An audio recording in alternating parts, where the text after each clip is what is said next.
Olá, estamos de volta com o nosso Carapicuibano.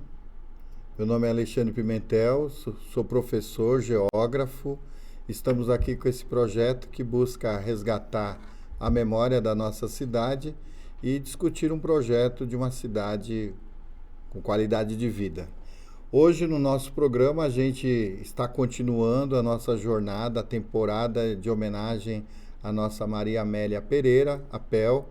E para dar continuidade a essa nossa homenagem, a gente está trazendo aqui ela que também é pernambucana, ela que é doutora pela Escola de Comunicação e Artes da USP, da Universidade de São Paulo, e há muito tempo, há mais de 2 décadas, ela trabalha no projeto da Oca Cultural, lá da aldeia, e também participa da Casa Redonda. Nós estamos falando da nossa querida Vera Cristina Ataíde. Tudo bom, Vera?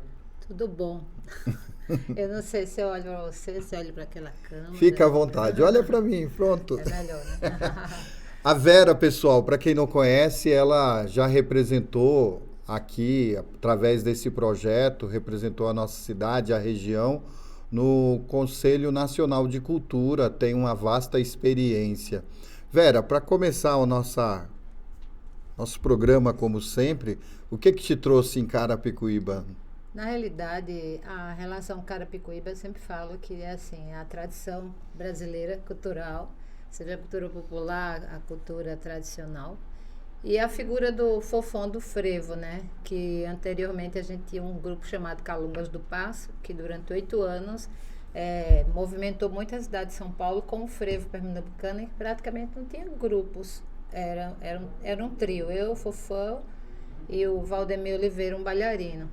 E isso fez com que, durante um tempo, aproximando com o Fofão, buscar concorrer a uma bolsa chamada uma bolsa da Fundação Viter, né? E com essa bolsa é aí que a Maria Amélia entra na minha vida, porque aí a gente vai conversar com ela e ver a possibilidade de que ela apoie, porque teria que ter 3 pessoas com nome na educação, na cultura e na arte de peso e representatividade, e que pudesse assinar dizendo eles realmente merecem esse prêmio.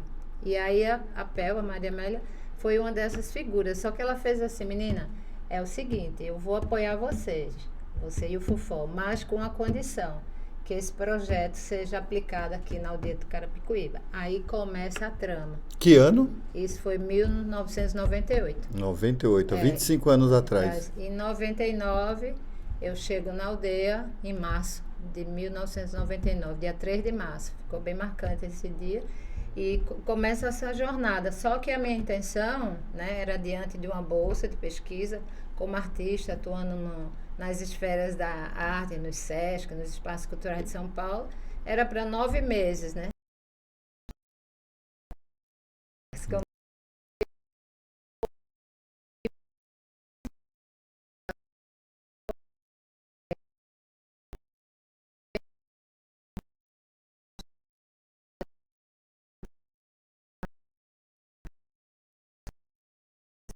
Uma mentora intelectual do curso para educadores de lá, né?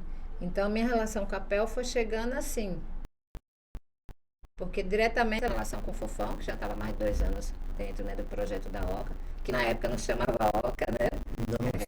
Era Grupo Folclore Menino, Menina da Aldeia de Carapicuíba, né? Que Fofão dinamizava essa ideia.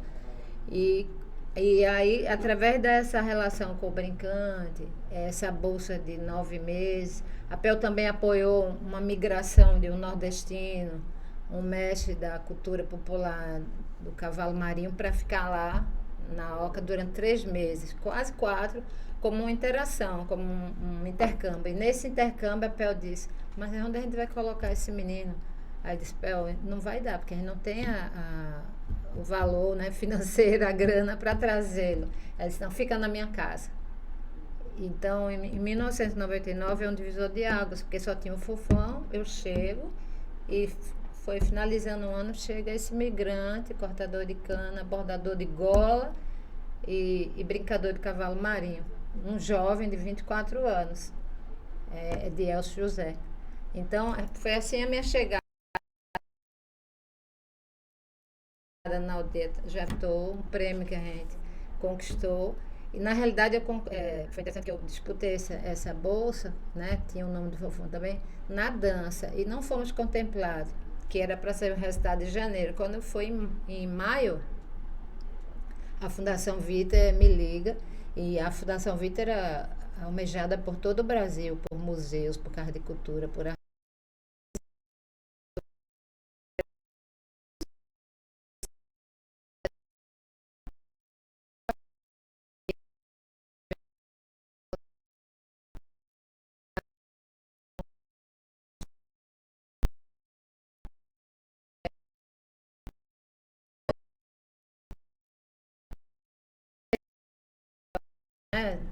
Tinha a Cris Cruz,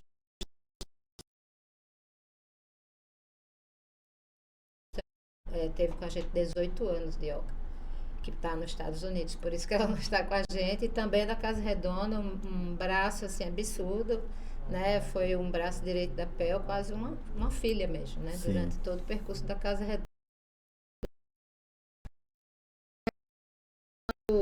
Acaba os 9 meses, a PEL fala de continuidade, que gostou do meu trabalho.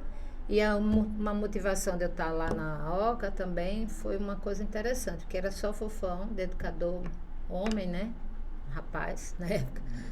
E Mocinho. um mocinho. E aí é interessante porque não tinha educadora mulher. Isso já se fazia necessidade, assim, já era um olhar muito específico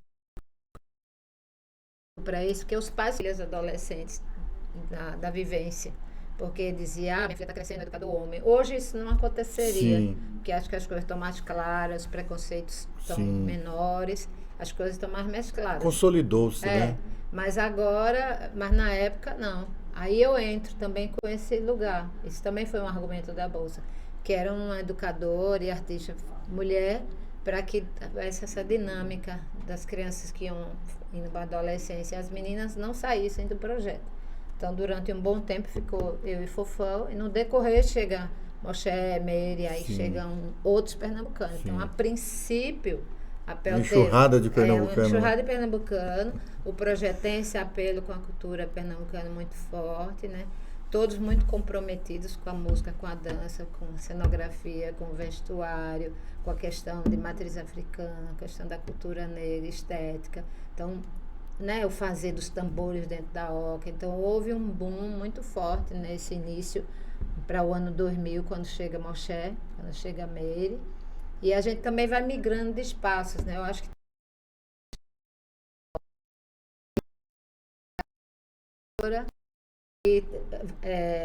muda para do lado, que tinha umas casinhas anexas, não sei se você lembra, tinha um supermercado, aí um segundo lugar, que lá tínhamos poucos alunos, aí quando o Moché chega, né? A oficina da criança foi dado esse nome, e depois aquilo tudo é derrubado, fica só o quadrilátero, a gente vai para baixo de uma árvore e começa a ter atividades embaixo da árvore, que não era esse parque, eram algumas árvores ali dentro da comunidade. E no decorrer, ganham outra casinha, fica um tempo, vai migrando dentro daquele quadrilátero, passa por algumas casinhas, e vem um galpão velho, que era a antiga prataria. E nessa galpão velho, acho que dá um corpo de atividades, de fomento, de fortalecer mesmo e qualificar a formação das crianças, dos adolescentes. E hoje educadores dentro da OCA, que é um Paulo Gonçalves, que é uma Kelly Silva, que é uma Natália Vasconcelos. Esse trio é fruto dessa trajetória de território. Você que é geógrafo, pensa nisso, Sim. né? Como esses corpos também percorreram lugares e foram sedimentando essa construção. A OCA não é só aquele prédio bonito, Sim. nem é só o primeiro espaço, que é a casinha da aldeia. E fora o quadrilátero, né? Sim. O Largo da Aldeia, que é o grande território de experimentação. Tanto que tem um material que foi produzido pela PEL, que falava da escola a céu aberto mesmo, né? Sim. A OCA ser o Largo da Aldeia, que é um Sim. sonho, não sei como o Silvio se colocou sobre isso, Silvio Savaia, que é arquiteto, né, da obra da Aldeia, mas que eles dois, de uma forma muito assim, coerente, né, uma trança, né, que é Silvio como arquiteta, a PEL como educadora, pensar naquele lugar como uma escola. Então, um patrimônio a céu aberto como uma escola aberta, onde ali e ser irradiador para as escolas públicas, né? Sim. Eu sempre falo isso, eu gosto muito de falar isso. É um chavão meu que é o seguinte: você tem um triângulo. A criança tá escola,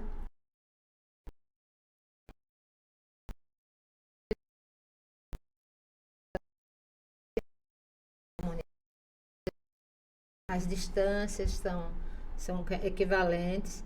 E essa relação de que ele está lá dentro de casa, né? Assim, e ouve o tambor, e muitos deles dizem, quando eu escuto tambor, a aula começou, chega atrasado, mas não sei se chega atrasado, acho que ele diz, a aula não começou ainda, quando o tambor toca, ladeira abaixo. Então essa relação com a sonoridade do lugar, o pertencimento com os espaços, agora tem o Parque da Aldeia, né? Sim. Seria um quarto lugar, mas eu vejo isso, então acho que é um privilégio, porque a gente vê muitos projetos que são fomentados, que tem que ter a passagem, que tem um ônibus que vai buscar. Nem sempre a escola é próxima da OCA.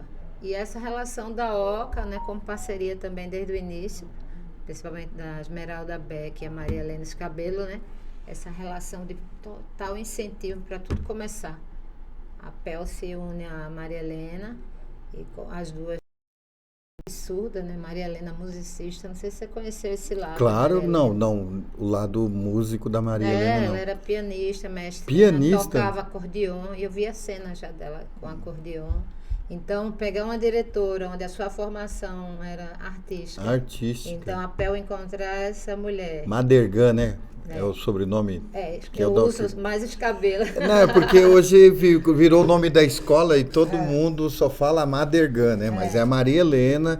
Para quem não conhece, pessoal, Maria Helena foi diretora durante muitos anos lá da Escola Esmeralda Becker. E hoje ela é homenageada com o nome de uma escola ali na Rua José Ítalo, né? E homenagem mais do que devida, né? Por conta de todo esse trabalho, porque quem abriu o espaço para a consolidação, de uma certa forma, do projeto da OCA foi a Maria Helena, foi a Maria Helena. Mas conta para nós, Vera, com relação à tua Pernambuco, qual é a tua formação? Na realidade, assim, eu sou, né, eu sempre brinco que ser olindense também, né? Eu digo, sou olindense também, sou uma mulher da praia também. E o final, antes de migrar para São Paulo, fui para o mato, né? Por 500 metros acima do nível do mar. Chama Aldeia, inclusive, né? O lugar que meus pais moraram mais de 25 anos lá. Aí eu disse, de uma aldeia para outra aldeia. De uma aldeia para outra. Lá é a aldeia dos Camarás, aqui é a aldeia do Carapicuíba. Então, assim, eu sempre fui uma menina que vivia em frente ao mar. O corpo sempre foi minha atividade. Eu sempre brinco, engraçado, eu não me vejo em cima de árvore, não me via pegando frutas na rua, porque eu sempre morei em frente ao mar. Então, isso faz parte do meu imaginário, como ser humano, como escolhas, como estética. Onde fica? O meu município onde eu nasci é Paulista, é do lado de Olinda, né? Faz divisa. Faz divisa. Fica aqui próximo assim, da onde? Olinda, a parte que nós moramos um bom tempo é a Rua Cândido Pessoa 250. É perto da Rua do Sol, quase indo para o patrimônio, a parte Olinda histórica. É muito próximo, daí é para ir a pé. Perto do Farol de Olinda. Sim. Dá para ir a pé para o Farol de Olinda, entendeu? Sim, então já tenho noção. Então que privilégio, hein? Essa região tinha 3 quadras da minha casa, tinha a minha rua, tinha a Rua do Sol, a beira-mar, mas é uma praia que não era muito frequentada, porque já estava o mar avançando bastante. Sim. Né? Nisso a gente migra para Boa Viagem, que é também praia de novo. E durante um bom tempo da minha vida, criança, adolescente, até entrar na universidade, estou de frente ao mar. Né? Fiz arquitetura, né? Entrei no Centro de Artes com 17 anos.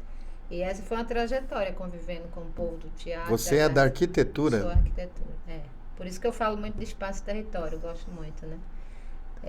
E aí no decorrer isso vai se alastrando, a dança vai voltando, porque eu criança também frequentei muita aula de dança, fiz dança, o corpo, a ginástica olímpica, então o corpo sempre foi o lugar de paixão, de escolha, né? Isso foi um lugar bem interessante de pensar. Que eu digo, quando eu vejo as crianças da OC subindo assim absurdamente naquelas árvores,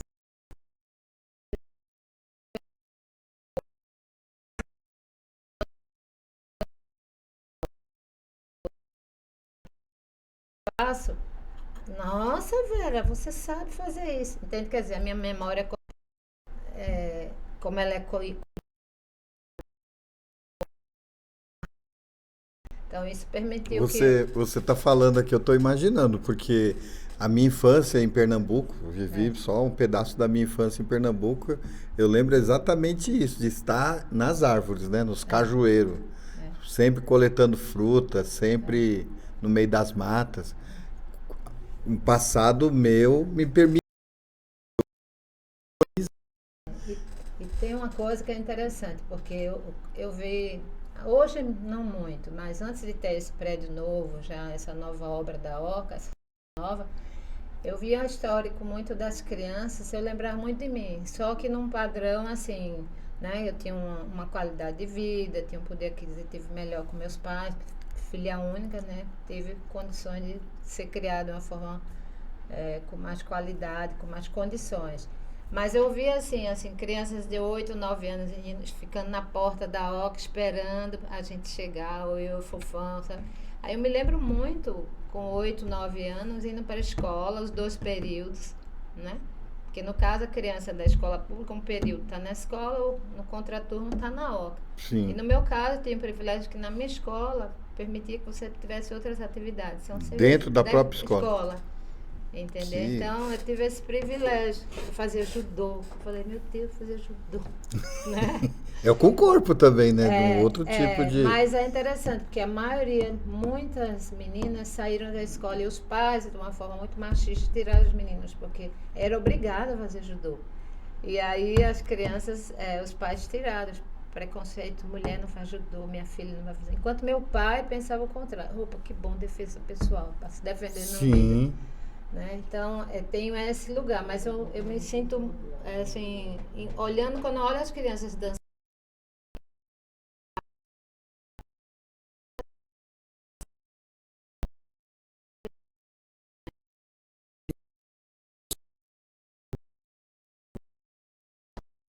De encontro com o projeto aqui. é. Mas você fez a graduação. Não, foi assim, o percurso é o seguinte, Hum, fiz graduação, atuei em arquitetura com 21 anos, eu já estava formada, né? Atuei em escritório, um escritório de uma mentalidade assim, de uma arquitetura bem interessante.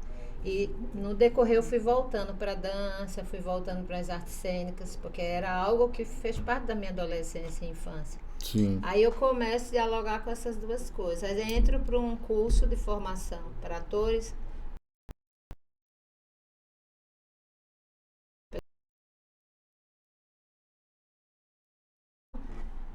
dar o start, né? Uma questão também, na época, eu lembro que eu tinha um namorado que fazia parte do grupo.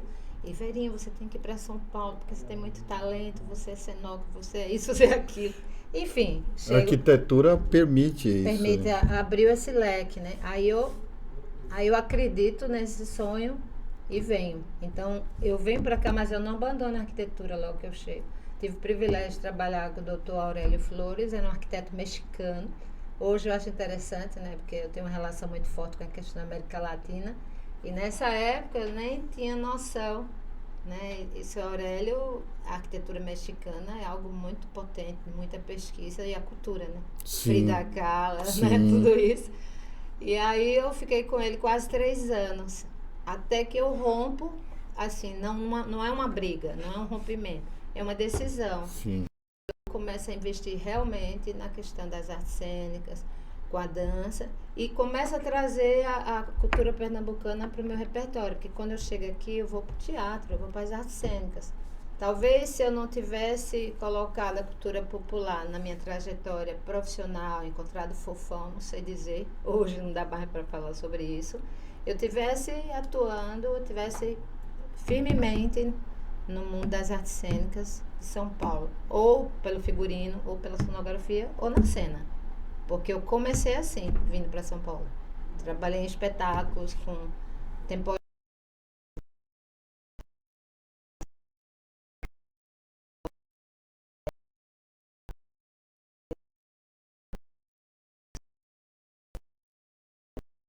eu atuava. Aí vem isso, aí eu começo a investir com o frevo. É aí que vem o Calungas do Passo.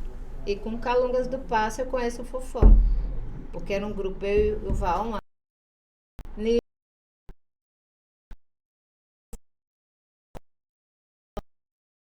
do Passo, que já está falecido. Aí ele olha pra mim, olha pra ele, a gente conversa, não sei o que. O Fofão já era articulador. Aí disse, vai lá na USP ver um curso, não sei o que. E peguei o contato dele. Não tinha WhatsApp, não tinha celular. Sim. Acho que era BIP. BIP, né? Da É a época do BIP. BIP. Não sei nem se o Fofão tinha BIP, mas me lembro do BIP. E aí, nessa relação é interessante, porque o Fofão começa a se aproximar, porque o Val começa a não poder atuar comigo. Aí eu chamo o Fofão para substituir o Val, que é o bailarino que trabalhava comigo já há muito tempo, inclusive nesses espetáculos de cena. Paulo. Aí o Fofão disse assim, me diz uma coisa, esse cabo existe mesmo? Porque vive faltando. Aí, porque tu não faz um figurino para mim também? Porque aí eu atuo com vocês. Aí eu compro tecido, desenho, eu já desenhei essa roupa do Fofão, e ele vem uma costureira lá no Morro do Querosene, ali no Butão.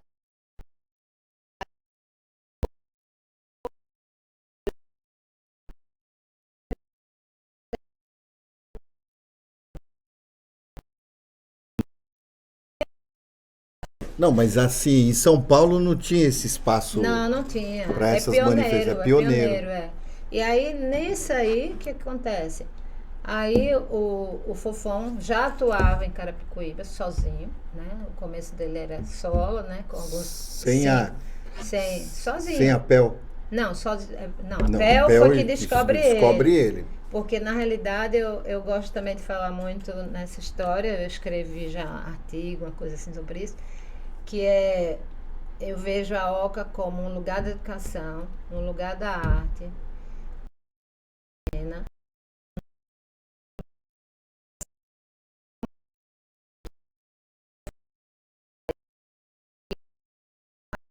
Uma educadora. O Antônio Nóbrega, um homem da cena, um multiartista, e o Fofão dançarino popular. Popular. E eles se encontram no Teatro Escola Brincante, porque o Nóbrega foi professor do Fofão em Olinda, quando o Fofão era guia-mirim. Ele contou um pouco dessa passagem aqui. Então, nessa história, eu acho bem bonito e pensar que a Oca já começa com esse tripé. A cena, a educação e a cultura popular, que são esses três. São esses Porque três. o Fofão tá na cena, o Nóbrega tá na cena, o Fofão tá sentado, a Pel sentada na arquibancada. O Nóbrega simula com o Fofão, que faz de conta que não foi nada combinado. E tinha o menino Fofão. O Fofão entra na cena, começa a dançar. E a Pel, como educadora, visionária e sensível, olhou aquilo. Aí no final, menino, você não poderia vir aqui para a aldeia dar aula aos meninos, na escola pública ou lá. Aí começa a motivar o Fofão a aparecer na aldeia. Então você vê a cena, a cultura popular. Eu acho tudo isso interessante porque eu me sinto parte, porque eu participava, a gente fazia lá no Esmeralda Becker a Semana do Meio Ambiente. A gente fez durante vários anos. Eu lembro disso. E aí, nesses encontros para debater o meio ambiente, aí vinha a parte da participação do próprio Fofão, já tinha o povo começando a fazer os primeiros tambores, né? Então, tudo isso tem um... E essa brincadeirinha passou, é um quarto de século, né? Um quarto 27 anos. 27 anos, é uma brincadeira. Mas e aí, na tua formação, você termina fazendo essa opção por Carapicuíba, termina fazendo essa opção pelo projeto, você termina sendo uma das articuladoras, e a tua formação, você vai fazer o mestrado, hoje você concluiu já o doutorado, como é que é essas suas pesquisas e o que a PEL colabora nessa tua passagem aí? Na realidade, né, pensando na PEL, uma inspiração direta da PEL é a possibilidade de pensar a cultura brasileira e o ser brasileiro, né? O povo brasileiro, né? Ela tem uma inspiração muito no Darcy Ribeiro. E logo no começo da Oca foi muito marcante.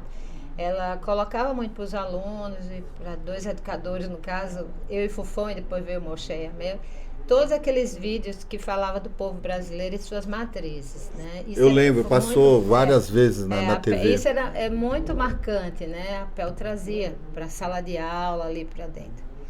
E aí, quando a gente olhava isso, solidificava o pensamento. Outra coisa, eu acho que a relação, a PEL fez com que eu acreditasse a possibilidade de eu ser educadora.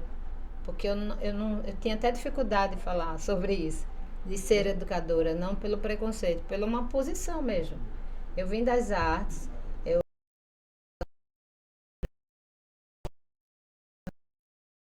Dório de arquitetura. e vou para as artes cênicas, vou para o teatro, mas sempre o ser em relação a um coletivo, mas de uma obra. E quando vai para a questão da formação da criança ou adolescente, e ela dizia, menina, e o melhor educador é esse, ele não vem pronto, ele vem contar a história e fazer essa troca.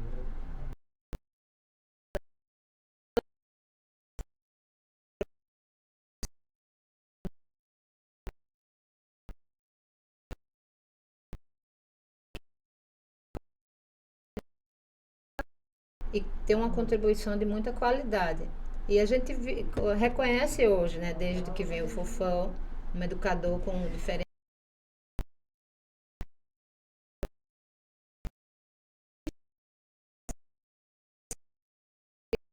riqueza da Oca. E isso como Estrutura, né? estrutura Como do estrutura, né? projeto, entende? Outra coisa é quando foi no meu mestrado, até o senhor Savaia, né? Foi também da minha banca, isso é bem interessante. E ele quis estar na banca, isso foi perfeito, né?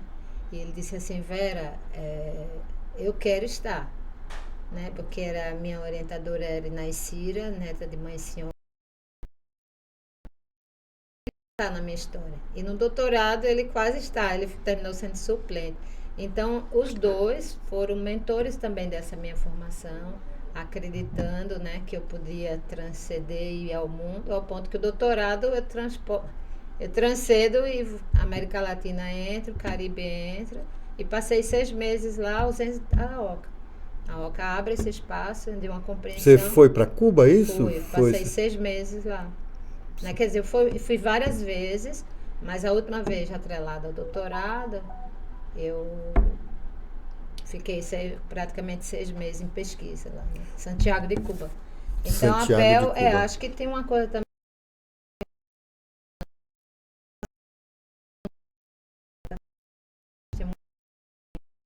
Então a PEL tem um lugar muito especial de muita leitura, de muito estudo, de muito aprofundamento, né, com a relação do simbólico, com a questão junguiana e a educação. Então isso me aproximava dela. E que mais pro fim, assim, antes dela falecer, eu lembro que a gente tinha conversas muito longas de ir almoçar junto, ou jantar, e filosofar e pensar sobre a vida e sobre o mundo. Tanto ela como a Shoki Suzuki, que são super amigas, né? Uma artista japonesa. E muito que tinha bom. A ver com tudo isso. Então, acho que tem A PEL é responsável por eu chegar na aldeia. Isso acho que é a melhor resposta. Agora, vamos lá. Eu sempre falei isso porque eu fiquei muito encantado no período que você estava participando, representando. Curto, nós vamos ter que terminar, mas eu não queria deixar de colher teu depoimento aqui. Como é que foi essa experiência de participar do Conselho Nacional de Cultura, né? Qual era o teu papel lá? Como é que você chegou lá? E o que é essa experiência? Porque, veja só, pessoal, eu acho que uma das possibilidades que o nosso podcast aqui busca é exatamente valorizar uma pauta positiva para Carapicuíba. E você querendo ou não querendo, você ele e isso te colocou no cenário nacional, né? Porque eu acho um orgulho ter uma pessoa participando num organismo de tanta responsabilidade que é pensar a cultura brasileira, né? Assim, fazendo um resumo, assim, um enxuto, né, sobre isso, foram camadas, né? Eu faço parte de um grupo que chama Fórum para as Culturas Populares Tradicionais, que tem praticamente 20 anos, que é um grupo de pensadores, artistas, sociólogos, antropólogos e muitos mestres da cultura popular, liderança de matriz africana. E com isso eu me envolvo mais na questão dos fomentos da política pública para os mestres da cultura popular. Isso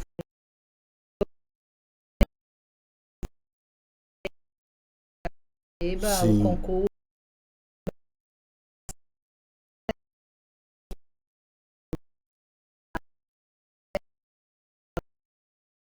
de políticas culturais, que foi algo que eu não almejei. Eu até digo assim, gente, eu não desenhei nada disso para mim, nunca me via nesse lugar. De repente eu estava lá, dentro do setorial de culturas populares, não era um lugar fácil, mas uma coisa que eu achei primordial assim de e que pensar, ano foi, Vera? Só pra gente. 2012 para 13, Hum, né? Eu lembro final de 2012 para 13 que eu fui para Brasília.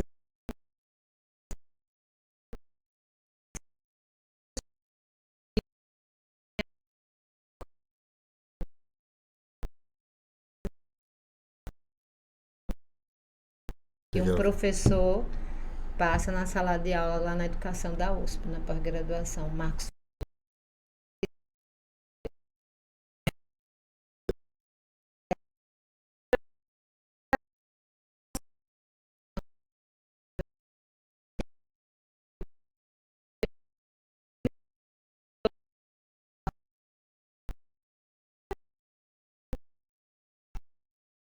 Tocou.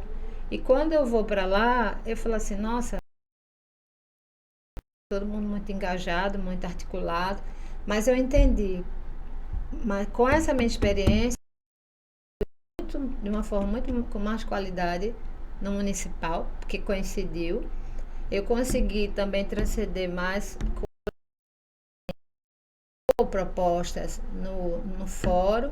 E para a OCA também era bacana, porque na realidade eu conseguia também muitas vezes levar a juventude comigo. Sim, Eu levava a Natália, o Paulo, sim. a Kelly, e eles me acompanhavam muito. Então, isso era um papel, assim, que hoje muitos deles têm uma articulação, a partir também que eu eram poucas pessoas que levavam a juventude. Né? Então, isso é um. Que a gente quer dar continuidade, espero que a gente possa ter oportunidade de dar é, continuidade a essa conversa, mas eu queria registrar aqui também que a Vera, a gente teve aí uma participação no encontro lá da Bolívia, É né, o de lá Congresso Latino-Americano, de Cultura Viva Comunitária. com cultura viva comunitária. Então, além dessa vivência prática, desse papel aqui, além de uma estudiosa, né, uma doutora, além desse papel também de política pública, né, no conselho, ela também, né, tem tudo isso. Então, infelizmente, nós vamos ter que ficar por aqui porque o nosso tempo aqui é curto, mas eu queria te agradecer, querida. E por essa nossa temporada aqui, em homenagem a essa nossa querida Maria Amélia Pereira Pel. E agradeço a você, né, que você me deu o título, você, assim, dentro da Câmara, de título de carapicuibana, né, de revelação, por essa trajetória, né? Então Sim, você me sim. acompanha. Obrigada. Tamo junto. Obrigado, pessoal. Até a próxima. Valeu.